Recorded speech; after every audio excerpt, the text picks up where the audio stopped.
What is up, fellas? The boys are back for another episode of the Blind Pig Podcast, courtesy of bgobsession.com. Happy to see everybody again. If you're new here, this is a casual podcast. We like to sit around, pour ourselves a drink, like four friends sitting around a bar stool talking football. And obviously, if you're returning, thank you for coming back. You can catch us on all major audio platforms, as well as on YouTube, all major socials, Facebook, Instagram, and Twitter. And of course, you can catch us at bgobsession.com, our home where we live and reside, where we all came together. So one other minor housekeeping note. John, you said there was somebody you wanted to give a shout out to this week. Yeah, man. I wanted to just make everyone aware. We got some friends over on Instagram at WSH on the Daily. They're one of my favorite Instagram stops. They are pretty much exclusive Washington Commanders content. They've been around since 2001, 31,000 Instagram followers. So they're a huge force on Instagram. They're also on Twitter at WSH on the Daily, and they have updated daily news, notes, photos, reports, and all content related to the Washington Commanders. So if you're not familiar with them, give them a follow on Instagram and Twitter. And we love their stuff, so we thought we'd give them a shout out today. So, boys, sounds good.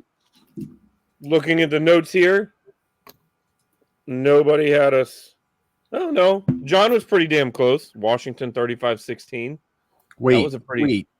You need to check my prediction.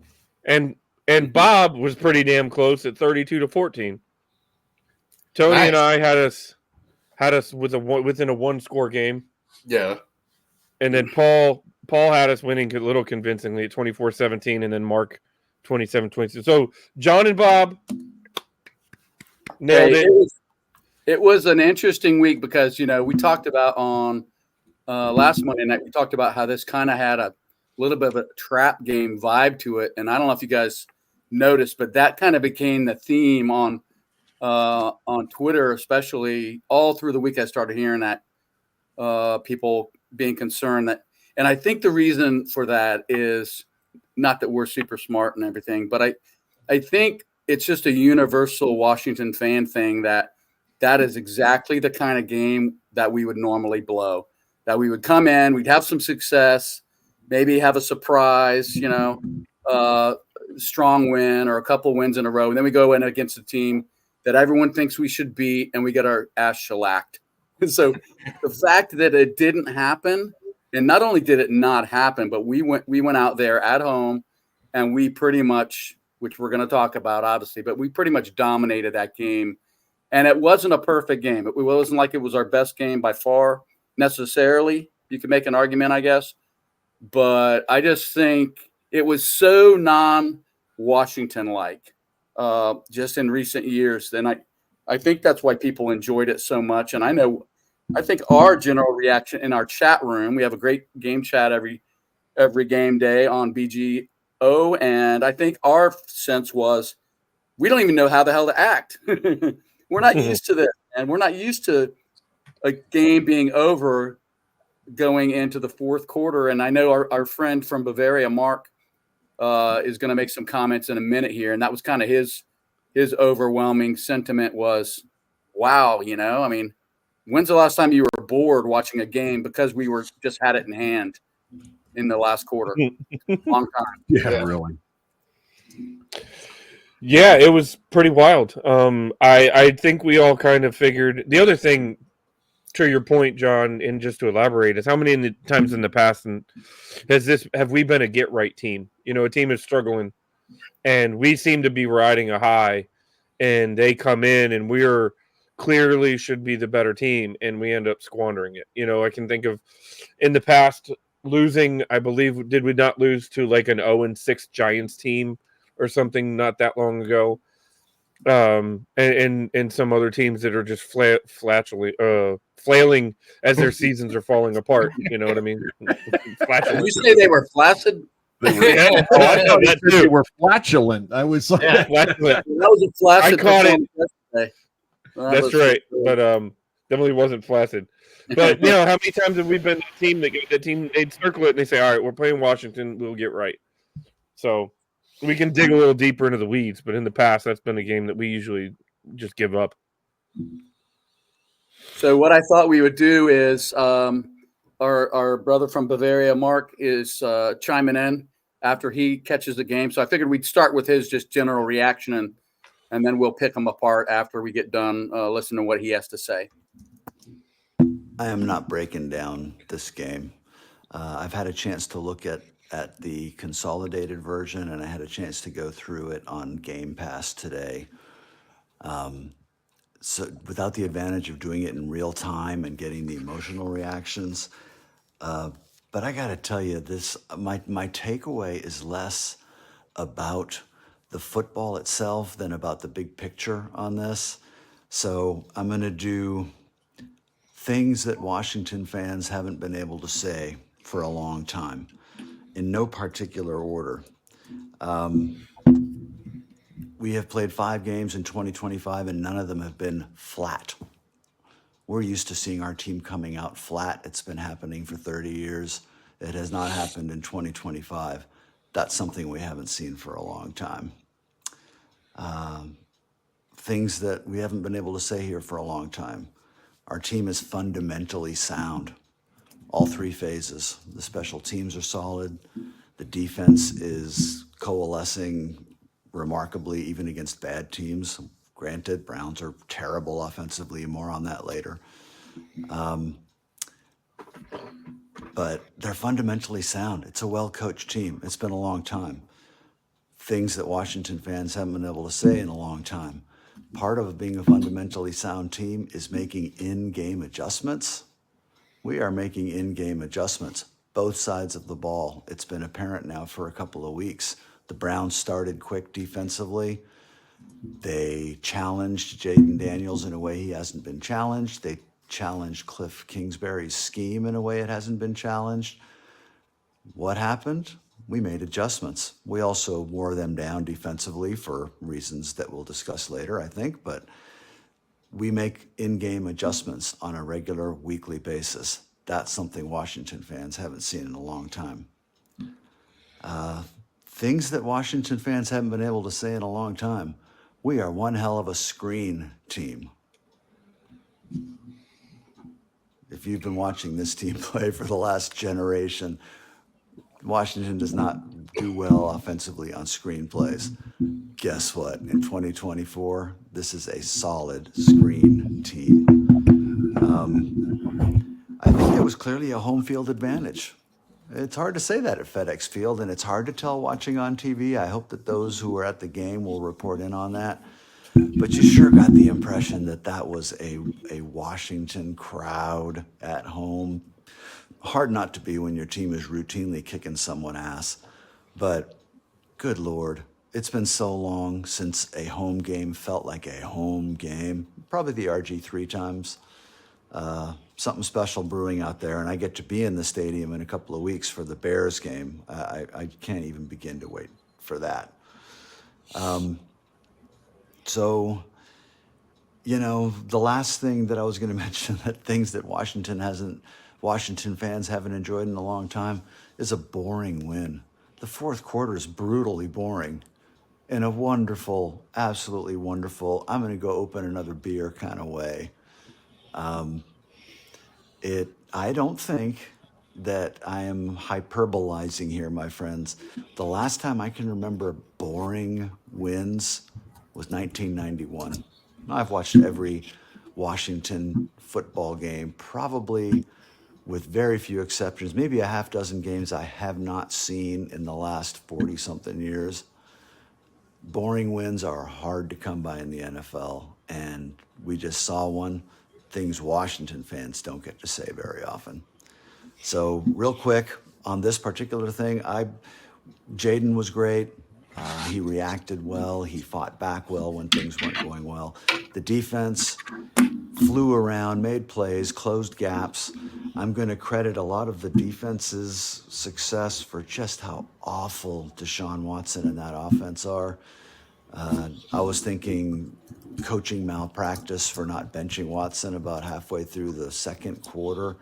But I know they can't do that up there because the owner is involved and because clearly there's politics involved. But Desean Watson is not an NFL quarterback right now, and it showed. And the fact that he could not keep his team on the field eventually wore that Browns defense down. We had a lot to do with it, and Cliff's adjustments were good. But that is a terrible, terrible Browns offense. We're going to find out a lot more about our defense continuing to come around in the coming weeks. But those are the things I wanted to cover real quick. I know you guys are going to be doing offense and defense and all that. But those are my big game takeaways. And I'll talk a little bit about the Ravens game at the end. So go get them, fellas.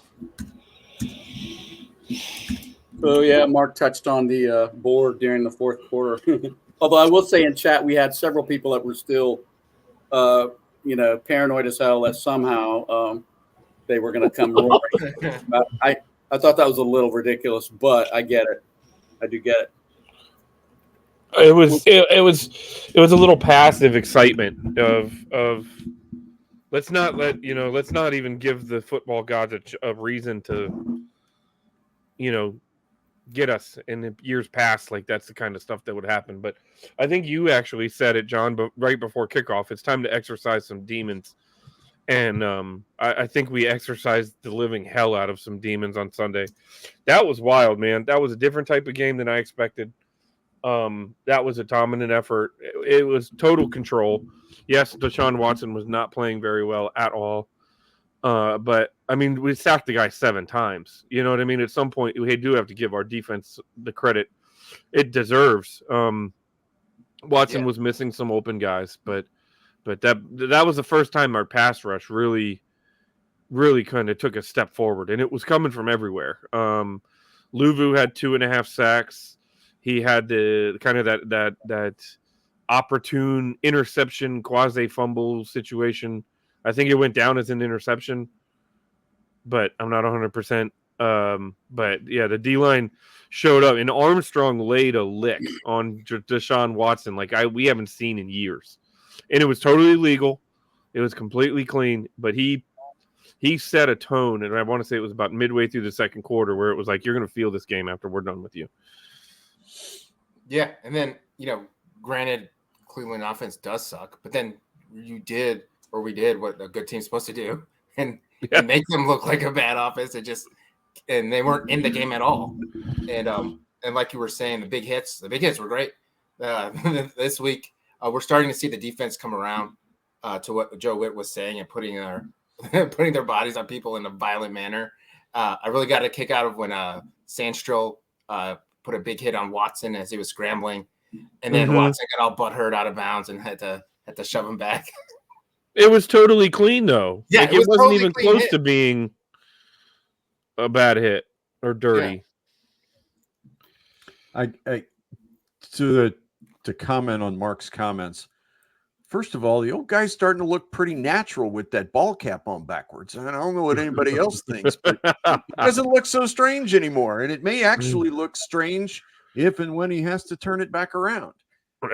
Second thing is, he pointed out that it's been a while. He thinks maybe 1991 since we could, relax and go get a beer just to enjoy a beer as opposed to needing a beer through the fourth quarter. Not quite that far back. With Griffin's rookie season, we had a 31-6 win over the Eagles where we went into the fourth quarter 24-6, and with almost 11 minutes left to play, put the icing on the cake to make it 31-6.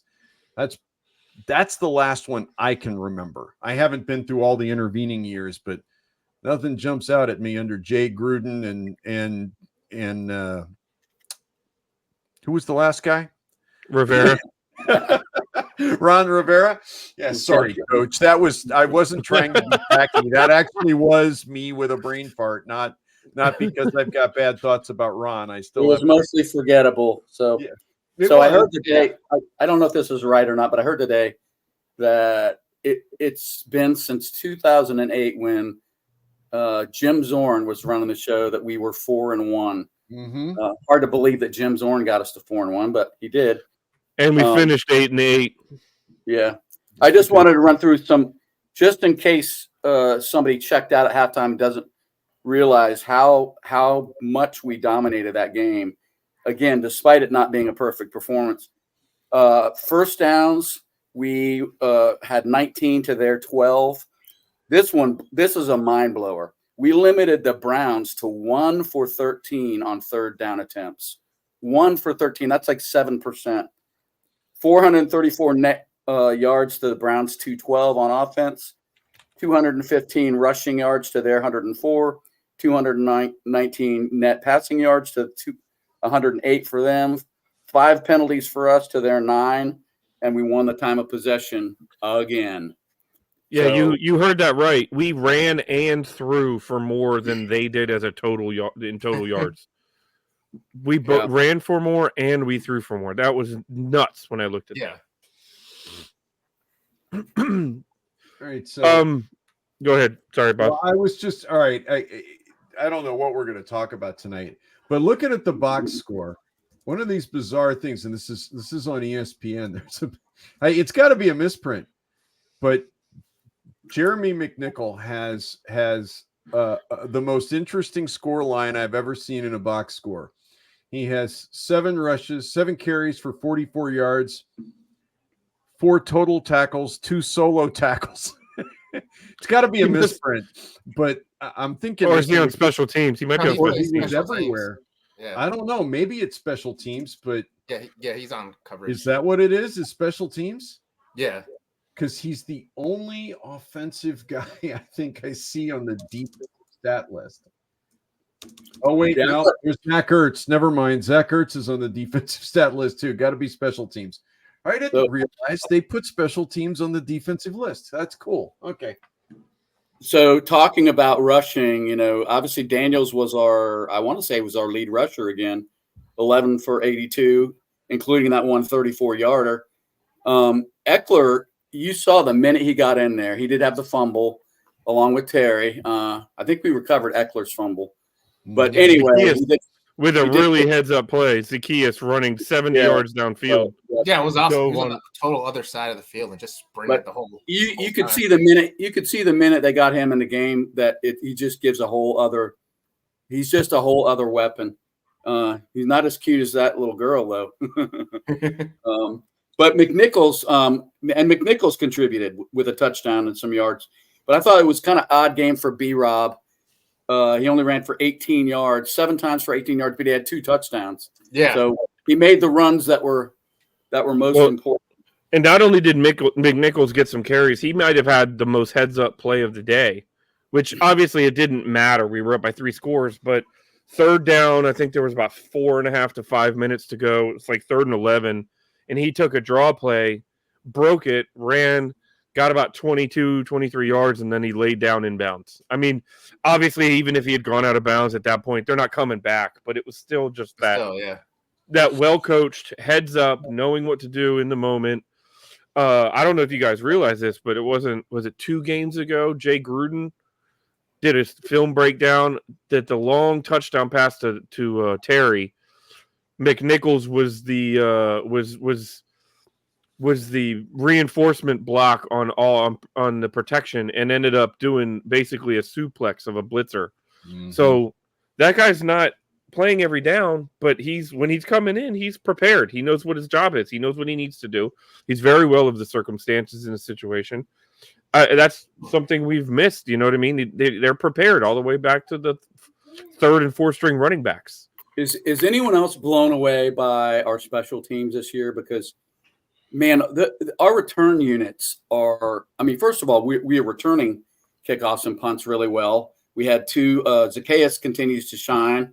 He had 2 for 33 yards and a fair catch. And then Eckler had 2 for 46 yards. But as far as our coverage on returns, we are just there. I don't think we've had one, a decent return against us all year. And then our field goal kicker continues to be steady Eddie. This might be the best special teams unit we've had in like a decade. I really feel like it is. And I don't know whether it's just the aggression or I don't know. Izzo's playing. He's coaching his ass off. Yeah. And to your point, it's consistently, knock on wood, it's not just breaking returns because you have a good athlete. It's coverage, it's punt coverage, it's kick coverage, it's understanding the kick rules and using it to your advantage. With all new guys, with guys that, I mean, I just think special teams, sometimes that takes a while to work out the kinks if you got a bunch of new pieces in there. But so per league stats, we're 4th in the league in kickoff return average. We're well down the list in terms of yards. And we haven't had that. And we had a 100-yarder called back in week 1. Yeah. So we're amazing. averaging 30.9 yards on kickoff returns. We are 2nd in the league in punt return average at 18.3 yards per punt return. That's ridiculous. For years, we've talked about guys running east-west instead of north-south, and they are running north-south right now. Yeah, we've been relying on Antoine Randall L. and Rock Cartwright and Chad Morton being our premier punt returner. You know what I mean? Hoping they can give the team a spark. And now that's the other thing is it's multiple guys doing it. Eckler breaks them big. Zacchaeus is back there returning punts. It's not just like there's one guy that can do it, and then if he's not in there, then your Niles Paul is your punt returner, which I think we've actually had in the past. So, there's a lot of things that go to it. And again, I think it comes back to, sorry, not to railroad you, one last point. I think it comes back to preparation. I think that's a lot of it. It's everybody, all 53 men on the roster know their job. They know what they need to do. And when they get out there, they do their job. And I think that's got a lot of, we haven't seen this in a long time. Yeah. And the only other thing I was going to add is that other than, they do swarm when they on coverage, but other than that, they don't just tackle a guy. They totally destroy the person. It feels like every coverage return hit tackle when they just explode on the opponent. All right. Which also gets the sideline hype and everyone. Crazy. Go ahead, Bob. Well, I was just going to say, so we're talking special teams. Crazy thing. This really isn't about special teams, but there are only 2 teams in the league that are in single digits for total punts this season. Washington leads the league. We've had 8 punts in 5 games. 4 of them yesterday, by the way. Yeah. Can anybody tell me who the second team is? Baltimore? Nope. With Chiefs? Nope. Adam Peters' last team. Oh, San Francisco has had 9 punts. Who just lost to Arizona? Yeah, who just lost to Arizona.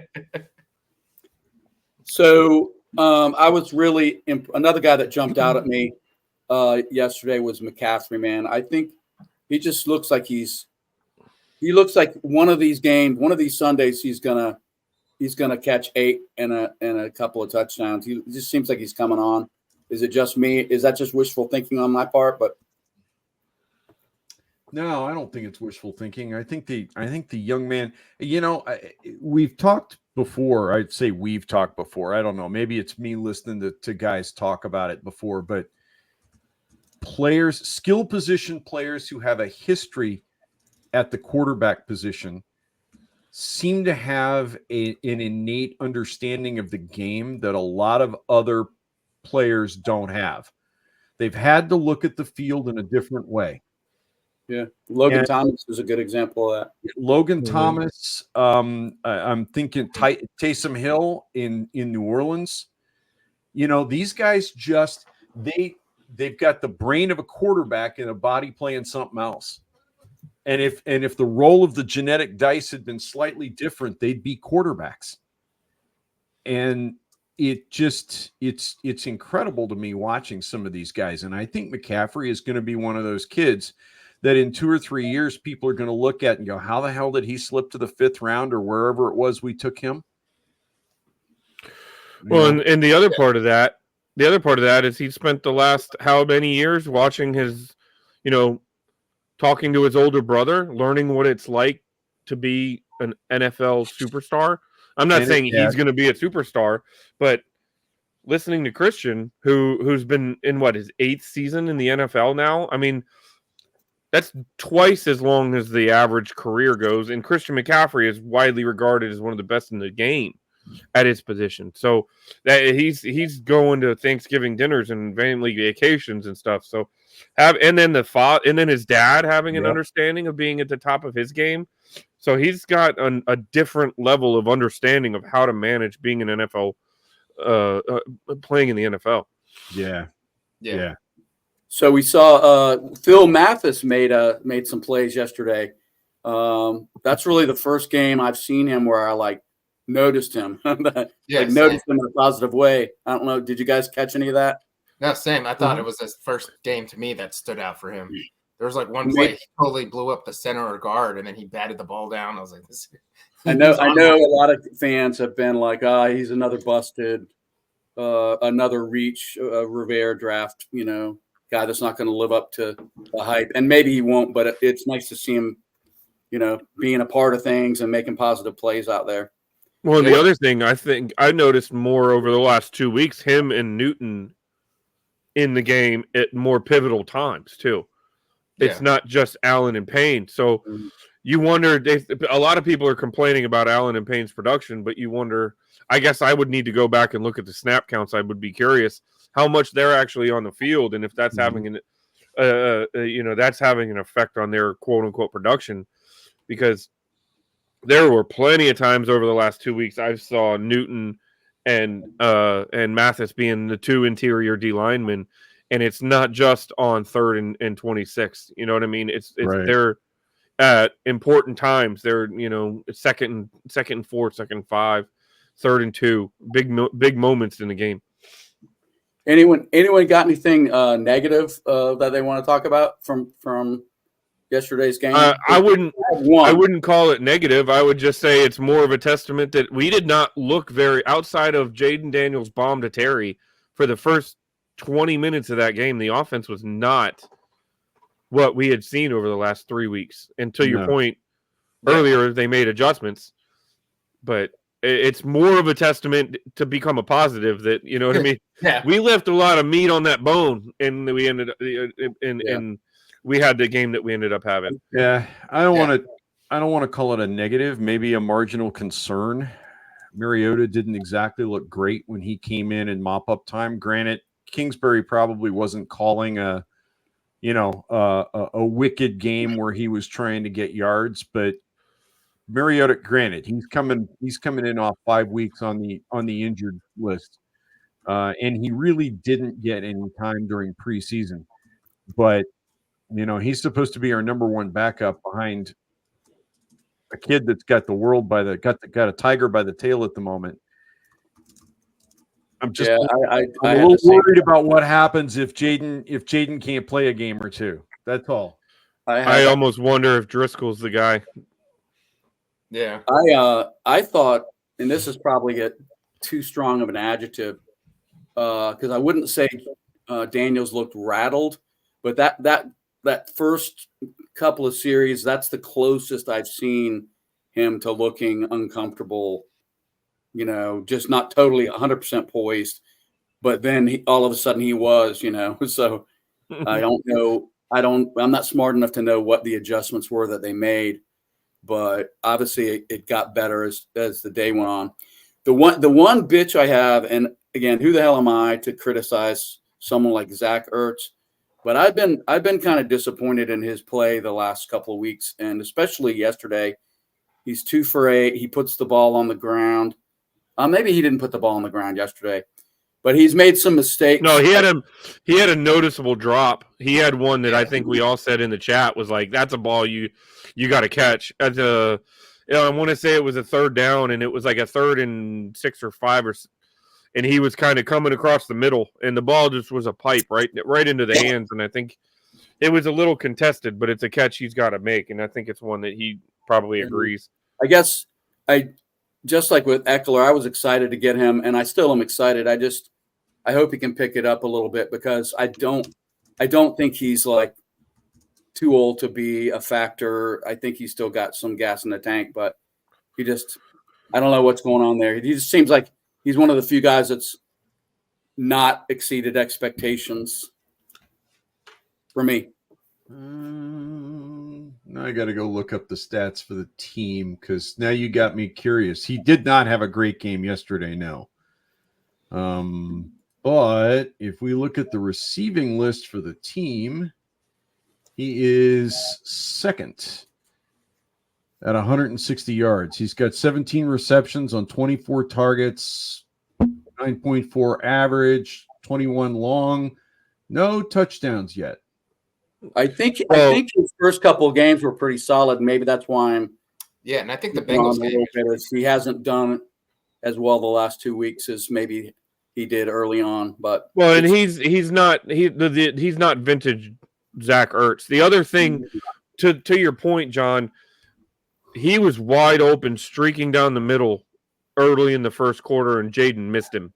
Jaden was standing he was standing in our own end zone, and if Ertz connects, or if Jaden connects on that, he might have gone for 50 or 55. You know what I mean? Like there was everybody was behind him. He was behind the defense, and Jaden just overthrew it a little bit. So I wonder if that would have been. I mean, Jaden threw it like he was throwing it to Terry, and Ertz doesn't have that explosion anymore. I don't think, which might be part of what you're noticing. I don't think he's this.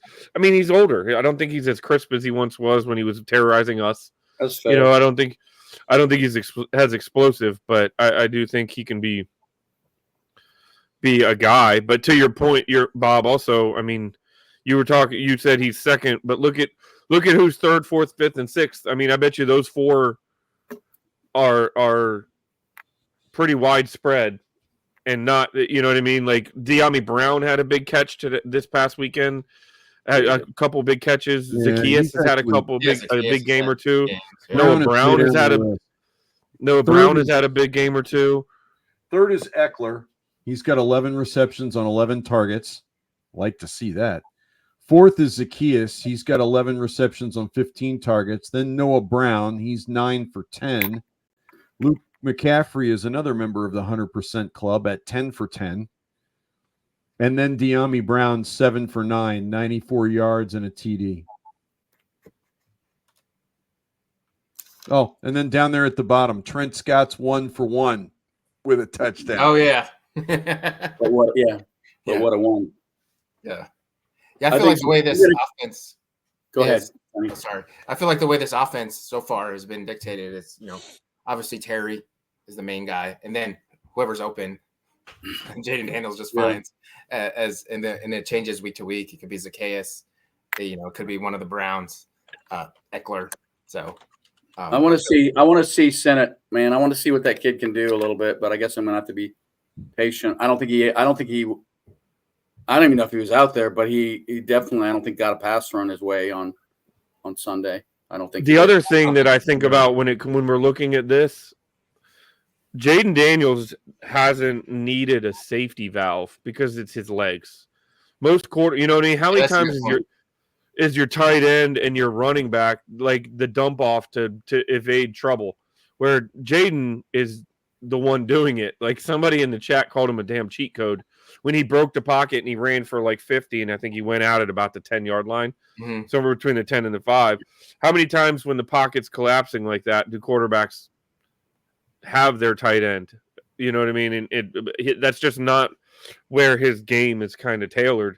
How much more would those guys have, statistically speaking, as far as receptions and yards, if Daniels utilized that more and wasn't as capable of a runner? Hey, so you were talking about snap counts a minute ago, not to back up, but to back up. On the season, John Allen's got 193. Deron Payne's got 199. They have 63.7 and 65.6% of the snaps on defense, respectively. Then followed by Fedarian Mathis with 103. He's got almost 34%. And Newton, who didn't even play, the first 2 games, has 80 snaps for 26.4. Now, that's on the season. I don't know. I can get the full breakdown, but it would take too long for the pod tonight. Maybe I'll. Well, that's where I wonder what the trend has been over the last 2 weeks. Yeah. Well, let me just look at John Allen's numbers by game, and that'll give us an idea, right? He is trending. He is trending down. First game 41, second game 41, third game 46. So he jumped up, but the last two games 33 and 32. He only played just over 50% of the snaps. So, yeah. So, guys, we are traveling up I-95 in less than a week to face the best offense in the NFL at home. Have you like, not to go on a sideways, but you said we're traveling up. Did you guys notice that we play in Maryland? We do not play a single game outside of the state of Maryland for the whole month of October. Yeah, I saw that stat too. We just played at home against the Browns. We play at Baltimore, and then we host the Panthers, and then we host the Bears. So 3 out of 4 games are home games, and the away game that we're playing is like 45 miles away. Yeah. So I'm going to run through their unit stats real quick here. They are number 1 in offensive yards, 3rd in points overall. Their passing is 8th in yards, 5th in scoring. Rushing attack, 1st in yards, 4th in scoring. So they're really great on the ground, and they're pretty damn good through the air. They have a mountain carrying the football for them. Yeah, and a quarterback who's not too shabby either.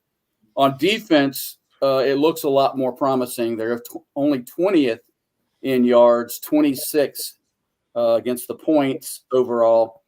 Their passing defense is not great. 31st in yards, 25th in touchdowns. Rushing defense, bad news, 1st in yards, but only 18th in touchdowns, which is kind of interesting. So they're not getting a lot of yards run on them, but they're kind of middle of the pack in terms of allowing rushing scores. So, and then the other thing that jumped out at me looking at their stats on the year is 4 of their 5 games have been decided by a touchdown or less. So while on paper they're very daunting, they're not putting teams away typically. It's coming down to the wire, including yesterday.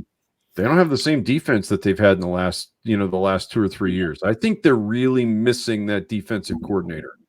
Yeah, Zach Orr, it's his first year. So might be some growing pains there. That's a good point. They also lost Queen out of that linebacking core too, and he was considered one of the best free agents available. He had 1 or 2 all-pro years before he left and went to Pittsburgh. So that's a big hole to fill too. Yeah, McDonald, right? Was McDonald there? McDonald, yep. Because we were even talking about we were taking a hard look at him as a potential coaching candidate here. Mm-hmm. So Baltimore defensively is currently ranked 1, 2, 3, 4, 5, 6, 7, 8 slots below Cleveland, 6 slots below Washington. Defensively. Mm-hmm. Ugh. That's amazing. Well, I don't know.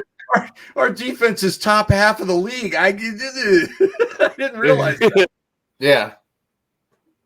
Well, and they I don't know if you paid attention to that game, but Cincinnati came out and absolutely just exploded on them, and Baltimore had to scramble drill back into that football game. Mm-hmm. So just looking at the opponents, because I was curious where that lies. They lost to the Chiefs. They lost to the Raiders. They beat Dallas, but they gave up 25 points. They beat down Buffalo, and then they gave up 38 to Cincinnati. So, to be fair, they also haven't had some offensive cupcakes, I guess, if you want to call it that. Like we've had the benefit of playing now Cleveland and New York before they started actually playing real football. So I think that'll level out. I don't think that defense is as bad as they are statistically. Just my opinion. But then again, like you said, they're ranked below Cleveland. Cleveland's got an all-pro defensive end, another Pro Bowler, and then 2 Pro Bowl caliber corners, and we cooked them up pretty good. So Yeah, it's going to be a dogfight. Derrick Henry, I think, is what we've got to circle. It's all going to depend on Henry and Lamar Jackson. I think we have a unique circumstance coming into this game defensively because we are one of the only teams that can truly mimic what Lamar Jackson can be as a quarterback. Nobody else can do that in practice. So when we're going out on game day, the speed of the quarterback and the elusiveness and everything, these guys are seeing it Tuesday, Wednesday, and Thursday ahead of the game on Sunday. So not to say that gives us a noticeable advantage, but maybe it can kind of close that gap a little bit more than other teams who aren't used to facing Lamar Jackson the same way that we can do that with Jaden. Well, Baltimore is really good in the red zone. They're 75% in the red zone this year.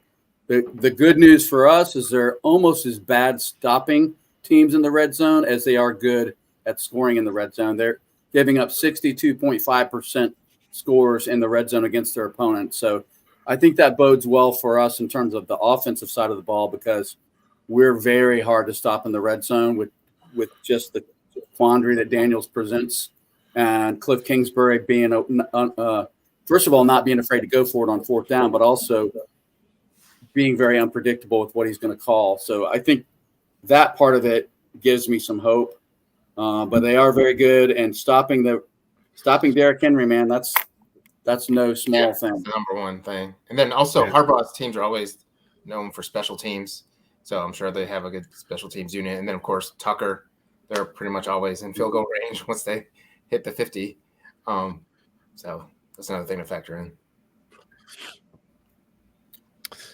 Are we at that point? Do we want to make some predictions for Sunday? Did Mark have another clip or no? Yeah, you want to run Mark's prediction? Oh, okay. That's what it is a prediction clip. All right, here we go. So, at the Baltimore Ravens. This is a game that should scare us as Washington fans. That's a tough place to play. And that's a big, physical, strong team that you'd think does the things that we don't defend well, i.e. run the ball with this beast of a running back, Derrick Henry. The challenge is real this week for our defense to continue to come together and not let the game become a runaway. You can't let the Ravens sustain multiple long clock-eating drives that end in touchdowns, right? And force Jaden Daniels to try to match big play for big play, that kind of thing. The defense has to at least contain Henry and get enough stops so that our offense can adjust in game and hopefully get things done. I'm not going to predict against us really or assume bad things anymore. After 3 straight weeks of waking up on Monday mornings thinking, holy shit, did I just see that? I am not ruling out the possibility that the Commanders go up to Baltimore and continue the magic for another week. I don't think anyone would be really surprised at this point. But I'm not ready to predict it. I'm still basing things on logic too much for me, probably. So I do think the Commanders make a game of it. I think they have their moments, but I think that in crunch time in the fourth quarter, when it comes time to make a defensive stop they have to make, I'm having a hard time seeing us coming through in that. So I do think the Commanders play a strong game, and there will be highlights. But in the end, I think Baltimore's got too much, particularly at home. So from Bavaria, Baltimore 30, Washington 26. Who wants to go next? So in the chat room on Sunday, I was adamant There's no way anyone can reasonably predict that we're going to beat Baltimore in their house. And I do believe that. And yet I'm kind of like, why can't we beat them? I think there are some things that line up favorably for us. Like I said, they're not good in the red zone on defense. Their passing defense is near the bottom of the league. They're not a great pass defending team, and we have a quarterback that can light you up if you're not a good pass defending team. So I think Jaden coming off it was a good game for him, but it certainly wasn't anywhere close to his best game in 2024 so far. I think he bounces back, and I think this could be a game where he throws it 40, 45 times, and maybe some of those to running backs. But I think we'll run it just enough to keep, to be able to say we ran it. But I think Cliff Kingsbury probably knows we're not going to open up a bunch of gaping holes on that Baltimore D-line. So I think we'll do it, but give it the old college try with our college offense. But I don't think we're going to set – B-Rob's not going to set any personal rushing records on Sunday. I think I think we're going to go after them through the air pretty intensely. And I'm gonna back off my statement, and I'm gonna say we edge them out 31-30 as time expires, and that'll be the first time we led in the entire game. We're just gonna edge them out on a last-minute drive and steal one on the road. All right, what do you got, Tony?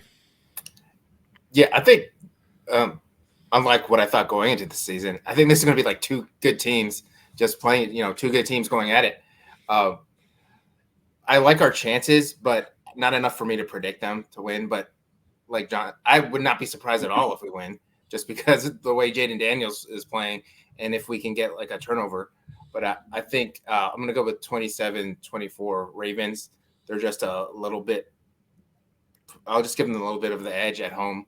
And so that's the way I'm going. But I wouldn't be surprised if we won this game.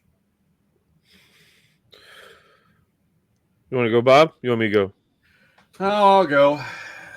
Yeah, I keep going back and forth, so I guess I got to put a foot in the ground somewhere, right?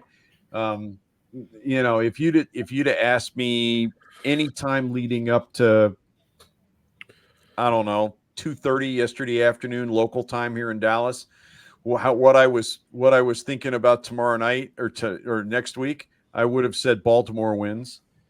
Now I'm finding it very difficult to pick against young Mr. Daniels and Cliff Kingsbury. I'm finding it very difficult to do that.